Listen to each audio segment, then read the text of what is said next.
Nachdem ich in der letzten Woche nach der besten realen Lösung für eine ultraleichte Outdoor-Powerbank gesucht habe, bleibt jetzt noch die Frage übrig, ja, wie man seine Elektronik unterwegs aus der Natur überhaupt am besten laden kann. Und deswegen habe ich mir in den letzten Wochen hunderte von Ladesteckern angeschaut und mir davon die vielversprechendsten bestellt und getestet. Und primär waren dabei 3 Dinge für mich besonders interessant. An erster Stelle natürlich das Gewicht. Was ist die absolut leichteste Option, die wir im Rucksack tragen müssen, um die Powerbank oder das Smartphone oder andere Geräte wie Kopflampen unterwegs laden zu können? Und danach die Geschwindigkeit. Wie viel Ladeleistung versprechen die Hersteller der Stecker? Und wie viel schaffen sie wirklich in der Realität maximal? Und zuletzt noch der Preis. Gibt es günstige Produkte kleinerer Hersteller, die vielleicht genau das Gleiche können wie die teuersten? Und das Gewicht der Stecker kann ich gleich ganz einfach mit der Waage messen, aber bei der Geschwindigkeit gibt es noch einige Faktoren, die berücksichtigt werden müssen. Es gibt verschiedene Ladeprotokolle, die vor allem bei Smartphones verwendet werden, wie zum Beispiel Quick Charge, Power Delivery oder Adaptive Fast Charging und viele mehr, die angeben, wie groß die elektronische Leistung in Watt maximal sein kann. Der Verbraucher oder in dem Sinne das zu ladende Gerät verständigt sich ganz abstrakt gesagt mit dem Ladestecker und passt die Leistung maximal so hoch an, wie er selber aushält oder wie viel der Stecker maximal hergeben kann. Und um das zu testen, verwende ich diesmal wieder diesen USB-C Strommesser, der mir genau anzeigt, bei wie viel Leistung, wie viel Strom da überhaupt durchgeht von den Ladesteckern. Und statt wie beim letzten Mal dieses Testgerät, diesen Verbraucher hier anzuschließen, bei dem ich manuell wirklich einstellen konnte, wie viel Strom gezogen wird, verwende ich diesmal eine Powerstation, die ganz dynamisch bis zu 100 Watt geladen werden kann und nach wenigen Sekunden die Leistung genauso hoch anpasst, wie der Stecker noch maximal leisten kann. Und diese Stärke kann ich dann einfach am Strommesser ablesen. Und der letzte Faktor sind dabei noch die Kabel, die man verwendet. Einerseits spielt die Länge der Kabel eine Rolle. Kürzere Kabel haben im Schnitt weniger Verlust bei der Ladeleistung, aber auch die generelle Qualität spielt eine Rolle. Unterwegs möchte man sowieso am besten kurze, leichte Kabel mitnehmen, aber auch bei gleich langen, kurzen Kabeln gibt es Unterschiede, auf die man achten sollte. Und ich werde das gleich am Beispiel auch mal demonstrieren. Aber schauen wir uns jetzt erstmal meine Favoriten an und was sie wirklich in der Realität für Werte liefern. Fangen wir an mit der bekanntesten Variante eines Ladesteckers, die ich auch häufig empfohlen habe und eine Version davon bis heute, Stand vor dem Test, noch benutze, nämlich die Anker 511 Nano Serie. Der größere Stecker davon, die Version 3, sieht so aus. Hat laut Hersteller 30 Watt und ist ziemlich klein, wie man sieht. Laut meiner Waage wiegt das Ganze 44 Gramm, was schon mal nicht schlecht ist. Und wenn wir das mal anschließen, dann dauert es mal einen kleinen Moment, bis die Powerstation ja wirklich die korrekte Wattanzahl austariert im Prinzip. Wir sehen, das steigt jetzt hier in diesem Beispiel und endet gleich tatsächlich, sind wir schon bei 20 Volt, bei insgesamt 30 Watt und damit hält auf jeden Fall der Stecker, was er verspricht. Die kleinere Version, die ich präferiere, weil mir 20 Watt bisher eigentlich immer gereicht hat, ist diese Variante. Steht auch IQ drauf, da kann man ihn ein bisschen unterscheiden, sieht dementsprechend anders aus und ist ein bisschen kleiner und auch leichter. 37, 38 Gramm, also tatsächlich 8 Gramm leichter. Und wenn wir das hier nochmal anschließen und schauen, ob da 20 Watt auch rauskommt, da ist man bei Anker natürlich, ich sag mal, auf der sicheren Seite, weil das ein renommierter Hersteller ist, der eigentlich auch für Qualität steht. Und wenn wir jetzt sehen, genau, da sind wir bei 18,6 Watt, vielleicht steigt es noch ein bisschen, also nicht ganz 20. Ich habe es aber auch schon mit 20 gemessen und die Preise da liegen nur bei 10 Euro für die 20 Watt Variante und 13 Euro jetzt gerade im Angebot für die große Variante. Also finde ich auch nicht viel zu teuer für die Qualität, die hier geboten wird. Ja, die Option abseits der großen Hersteller ist zum Beispiel ein Produkt von der Firma Hama. Ist auch im Elektronikmarkt bekannt. Der Stecker sieht so aus und wie ihr seht, hat der 20 Watt. Und der könnte leichter sein. Schauen wir mal. 48 Gramm, wiegt damit sogar noch ein bisschen mehr als die 30 Watt Variante. Wenn wir die mal anschließen und auch schauen, ob da 20 Watt bei rauskommt. Hier schafft der Stecker ein bisschen mehr tatsächlich als die 20 Watt Anker Variante. 19,3 habe ich gerade gelesen. Aber vom Gewicht her natürlich jetzt ein bisschen mehr, also 10 Gramm mehr. Deswegen schon mal keine Empfehlung. Und auch der Preis liegt bei 12 Euro. Dementsprechend würde ich da jetzt erstmal noch die Anker Variante präferieren. Dann gibt es natürlich viele kleinere Hersteller aus dem asiatischen Raum, wie zum Beispiel Gubei. Und da habe ich diesen kleinen Stecker hier entdeckt. 20 Watt hat er, sieht ziemlich klein aus und wenn wir den mal wiegen, 36, 35 Gramm. Bis jetzt fast der beste Wert. Und wenn wir das mal testen, liegen wir auch hier bei ähnlichen Werten. 19 Watt messe ich hier und vom Preis her ist er für 10 Euro zu haben. Deswegen ja, schon mal dem Anker Nanoport 20 Watt wirklich ebenbürtig. Und dann ein Hersteller, den ich vorher ehrlich gesagt nur von Handyhüllen kannte, nämlich die Firma Spigen. Und die bietet diesen Adapter, der für mich auch ja, relativ interessant aussah und hier sogar laut Hersteller 27 Watt bietet. Wenn wir das mal wiegen, liegen wir bei 46 Gramm. Ein bisschen jetzt weniger noch als die große Anker-Variante. Dafür 3 Watt mehr laut Angabe. Und wenn wir das einmal hier kontrollieren, dann kommen wir auch ziemlich nah zustande. Also liegen schon deutlich über 20 Watt, jetzt bei knapp 26 Watt. Und der Preis überrascht, also 8 Euro.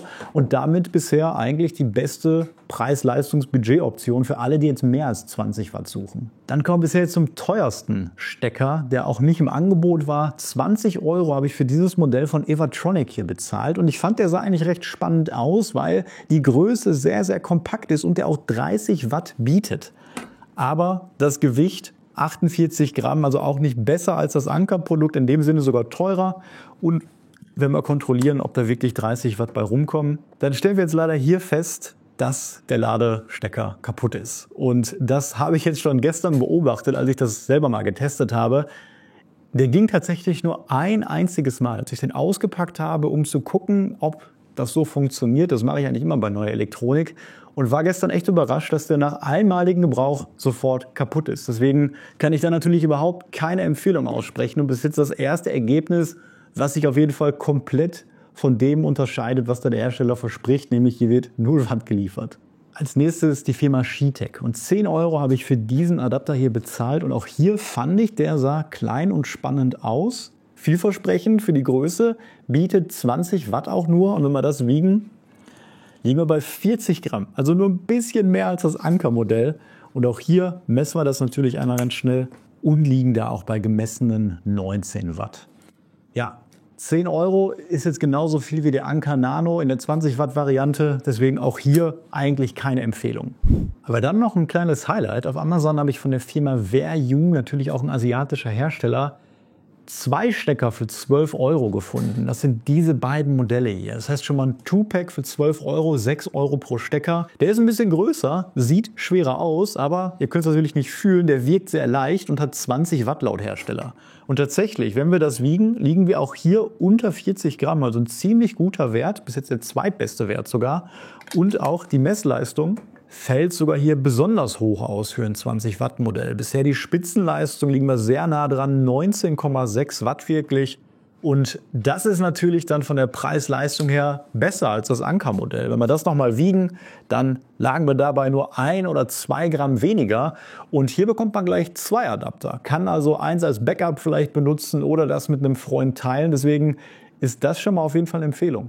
Und Gubei hat tatsächlich auch noch eine 30 Watt Variante. Ich habe jetzt gar nicht gemerkt, dass es derselbe Hersteller ist. Der Stecker sieht recht ähnlich aus, ganz prominent 30 Watt und der ist verdammt klein, also deutlich kleiner als das 30 Watt Modell von Anker und kostet hier 16 Euro, also ein bisschen mehr. Und wenn wir das wiegen, liegen wir bei 45 Gramm. Und damit ist das der erste Stecker, der jetzt zumindest die große Variante von der Anker Nano auf jeden Fall geschlagen hat. Und wenn der Anker nicht im Angebot ist, zahlt man hier sogar weniger. Und natürlich müssen wir das auch hier einmal kontrollieren, ob da 30 Watt per Power Delivery ankommen. Und hier liegen wir sogar über 30 Watt gemessen. Also ein super Teil und auf jeden Fall noch besser von der Leistung als der kleine Gubei für 20 Watt. Als nächstes das Modell von der Firma Forzig. 16 Euro habe ich bezahlt, 30 Watt. Wirkt auf den ersten Blick relativ groß jetzt in der Realität, sah auf den Produktbildern ehrlich gesagt ein bisschen kleiner aus. Und wenn wir das wiegen, dann sind wir auch da wieder bei 48 Watt. Und wenn man da direkt den Vergleich mit Gubei hat, beide 16 Euro, verliert der Forzig-Stecker hier ganz klar. Aber der Vollständigkeit halber will ich auch hier nochmal messen. Vielleicht kommen ja doch 35 Watt raus. Nein, 30,5. Einen kleinen Tacken mehr vielleicht als der andere. Aber das lohnt sich natürlich nicht, dafür wirklich ein Viertel mehr Gewicht einzuplanen. Dann gibt es natürlich auch Modelle, die haben noch mehr Watt, 45 oder 65, und einige Smartphones unterstützen sogar so schnell geladen zu werden. Bei Powerbanks, wir haben uns letztes Mal die Nightcore-Serie angeguckt, ist es sehr selten, dass die auch noch mit mehr als 45 Watt geladen werden kann. Deswegen habe ich mir dieses Modell hier mal angeschaut, 45 Watt von der Firma Hosoft, das gibt es aber unter ganz, ganz vielen Namen, und der wirkt natürlich hier sehr, sehr groß, aber wenn wir den mal wiegen, ist es, finde ich, relativ überraschend, wie leicht er eigentlich noch ist. 64 Gramm, damit so 16, 17 Gramm schwerer als eine 30 Watt Option, die wir gerade vielleicht gesehen haben. Und da haben wir natürlich eine unglaubliche Ladegeschwindigkeit. Und man muss da wirklich sich selber die Frage stellen, braucht man diese schnelle Ladefunktion?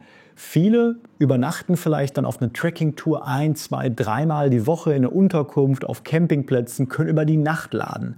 Wenn man nicht nur über die Nacht lädt, und wir sehen hier, kommen wirklich diese 45 Watt auch an, dann kann es schon Sinn machen, wirklich so ein Schnellladegerät mitzuhaben. Vielleicht ist man nur kurz in einer Pause in einem Café, in einer Berghütte oder hat nur kurz mal bei einem Anwohner Zugang zu einer Steckdose. Da kann man dann teilweise moderne Smartphones schon in unter einer halben Stunde wirklich von 0 auf 100% laden. Aber wenn für euch die Ladegeschwindigkeit zweitrangig ist, das ist für mich eigentlich auch so, weil ich meistens eine 10.000er, 20.000er Powerbank mit habe und die eigentlich dann immer nur über Nacht lade. Wenn ich mal alle 3, 4 Tage wirklich irgendwo schlafe, wo ich die Möglichkeit habe, das zu tun, dann möchte ich euch jetzt hier meinen absoluten Geheimtipp zeigen. Ihr habt es vielleicht schon gesehen, dieser kleine Stecker hier von Logilink nennt sich der, und der sieht wirklich bedeutend anders aus, hat aber nur 5 Watt. Und wie ihr seht, kein USB-C, sondern hier noch ein USB-A-Anschluss.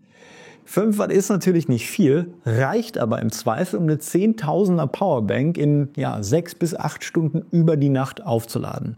Wenn ihr wirklich eine 20.000er über die Nacht aufladen wollt, dann braucht ihr mindestens 10 Watt. Dann reicht es aber auch. Aber schaut euch das Gewicht hier bei diesem Stecker an. 18, 19 Gramm, finde ich unfassbar. Und diese kleine Bauform ist so klein, dass man den fast gar nicht hier in diesem Stecker sieht.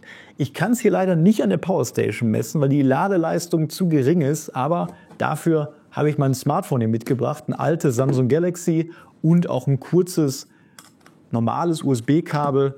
Und wenn wir das hier einfach mal schnell verkabeln, dann sehen wir, dass der Stecker funktioniert, und zwar ziemlich gut. Hier an meinem Smartphone habe ich 6 Watt gemessen. An meinem modernen Smartphone, mit dem ich gerade leider filme, hatte ich nur 5,5 Watt. Aber mit 6 Watt kann man schon einiges anfangen. Und der wiegt wirklich dann nur die Hälfte von dem zweitleichtesten Modell. Nachteil ist natürlich kein USB-C. Man braucht dann vielleicht gegebenenfalls noch ein anderes Kabel wie dieses hier. Aber viele Powerbanks haben dann auch einen USB-A und USB-C Ausgang. Und ich zum Beispiel habe auch immer ein kleines USB-A-Kabel mit und daneben noch ein USB-C-Kabel. So kann ich im Zweifel auch 2 Geräte aufladen. Ja, und so ein alter Stecker, der ist ein bisschen größer, der sitzt manchmal ein bisschen fester drin. Und so kann man unterwegs dann vielleicht ein bisschen besser laden, ohne dass da was an den Kabeln wirklich verrutscht. Und das ist wirklich, ich finde es super interessant, dieses Modell. Und das werde ich jetzt auch in Zukunft benutzen. Ihr wisst, ich bin ein Grammzähler und bin da auf der Suche nach der leichtesten Option. Und das ist ganz klar die Antwort auf die Frage, die ich in diesem Video hier gestellt habe. 8 Euro kostet der Stecker übrigens und ist schon ein bisschen älter, deswegen ein bisschen schwerer zu haben. Den gibt es aber auf Amazon mit einem Restbestand, da habe ich den auch bestellt, und ich glaube auch noch in anderen Shops. Ja, was dann noch fehlt, sind die Kabel. Und ich hatte schon angesprochen, wenn ich so eine Aussage treffe, wie man braucht 6 bis 8 Stunden so eine Powerstation, Powerbank zu laden über die Nacht, dann kommt es auch auf das Kabel an. Falls ihr noch kein Kabel habt, könnt ihr euch mal leichte Optionen anschauen, die ich so verwende. Die verlinke ich natürlich, genau wie die Stecker auch alle unten. Das kürzeste hatte ich schon genannt, so ein USB-C auf USB-C Stecker, vielleicht auch nur als Backup. Dann so ein kurzes USB-A auf USB-C Kabel. Die wiegen dann auch wirklich gar nichts, also 8 Gramm. Dann gibt es auch andere Modelle, da müsst ihr ein bisschen aufpassen. Das ist ein Stecker, der ist eigentlich für eine Drohnenfernbedienung da gewesen. Der ist so dünn, da fließt eigentlich fast kein Strom durch, deswegen kann ich den hier nicht empfehlen. Er interagiert auf jeden Fall mit meiner Powerbank auch nicht richtig. Ich verwende dann noch ein dickeres USB-C auf USB-C-Kabel. Da gehe ich ein bisschen mehr Gramm ein, 11 Gramm, also 3 Gramm mehr. Aber das Ding hat Ecken und ist wirklich dick und robust und hat eine außerordentlich gute Ladeleistung. Und da bin ich wirklich sicher, dass mir das unterwegs nicht kaputt geht, weil das passiert schon mal, dass hier die Kontakte so ein bisschen brüchig werden.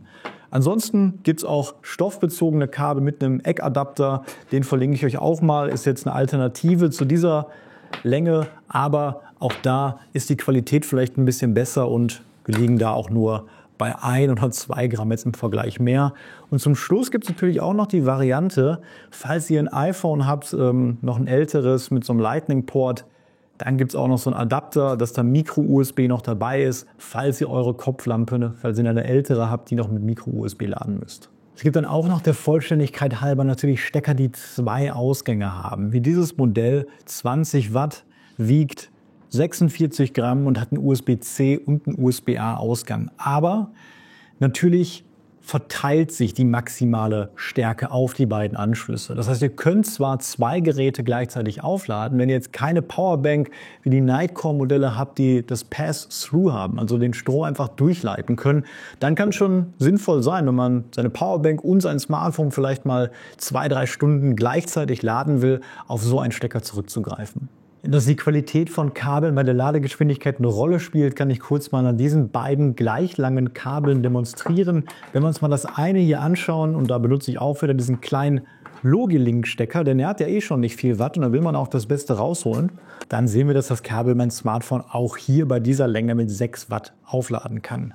Und wenn ich mal das andere hier nehme, das ist ein bisschen dünner, wie ihr auf den ersten Blick schon seht, dann kommen wir tatsächlich nur auf 2,5 Watt und damit unter der Hälfte. Und das geht natürlich nicht, deswegen achtet darauf, welche Kabel ihr kauft, die ich euch hier empfohlen habe und auch unten verlinke. Die habe ich getestet, die bringen auf jeden Fall die volle Ladeleistung. Also meine finalen Empfehlungen in den 4 Größen bei 45 Watt, wer das wirklich braucht, der muss eben ein bisschen mehr Gewicht eingehen. 65 Gramm ist das, was ich hier gemessen habe. Bei 30 Watt finde ich auch ausreichend für die meisten Anwendungsfälle, hat ganz klar das Modell von Gubey gewonnen. 16 € hat das gekostet und war hier in diesem Test am leichtesten. Die Alternative wäre die Variante von Anker, ist jetzt im Angebot sogar 3 € billiger, normal aber teurer und wiegt ein bisschen mehr. Bei 20 Watt gibt es eigentlich 3 Sieger für mich. Auf jeden Fall Preis-Leistung hier, die beiden Adapter von Vario im Double Pack. Für 12 €, da wiegt einer nur 41 Gramm, was unwesentlich schwerer als die wirklich fast gleich schweren Modelle von Anker und Gubey sind. Das ist auch der Anker Nano, den ich benutzt habe. Und da liegen wir jetzt bei 40, 39 Gramm. Meine Waage zeigt gerade komischerweise ein bisschen mehr Gramm bei beiden an. Aber ihr seht, da tut sich fast nicht viel. Auch hier ist Gubey 1 Gramm vielleicht maximal leichter und beide kosten 10 €. Deswegen ist es hier vielleicht eine Präferenzgeschichte.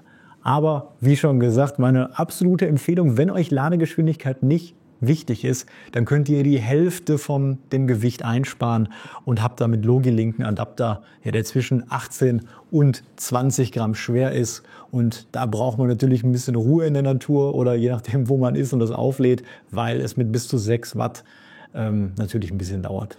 Ich bin auf jeden Fall froh, dass ich einen Test gemacht habe, um für mich auch mal klarzustellen, was jetzt eigentlich bei welcher Tour der beste und leichteste Adapter ist. Ja, falls ihr noch ein Ladegerät kennt, was jetzt meine Finalisten hier schlagen könnte, dann kommentiert es gerne mal und verlinkt. Das schaue ich mir dann auch gerne mal an und vielleicht findet dann noch jemand ein noch besseres Modell. Ja, ansonsten hoffe ich, dass euch das Video wie immer Spaß gemacht hat. Würde mich freuen, wenn ihr mich abonniert und ansonsten bis zur nächsten Woche.